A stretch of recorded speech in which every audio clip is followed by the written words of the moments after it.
ती माझ्या कानामध्ये सांगितलं, ताई मला भाषण कशी येणार का? मी असाच कुडका मुडका 2 शब्द ऐकला.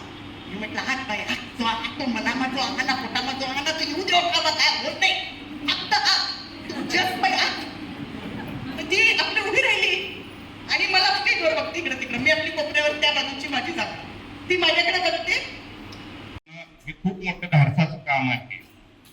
मी आता ताई बोलल्या मला खूप जुन्या काळ आठवतात. म्हणजे मी लहान असल्यापासून बघतोय त्यांना. फक्त हा 35 वर्षाचा अनुभव फक्त नाहीये तर त्यांचं वाचन पण खूप मोठं आहे असं मला मी मानतो त्यांना. मी ताई म्हणजे माझी त्याची आज प्रथम भेट असेल की बघितलं असेल पण ताई तुमचा फक्त अनुभवच नाही तुमचं वाचन पण खूप असेल असा माझा विश्वास आहे. टाइम्स डिजिटलला लाईक करा, शेअर करा, सबस्क्राईब करा आणि बेल आयकॉन दाबायला विसरू नका. Times digital.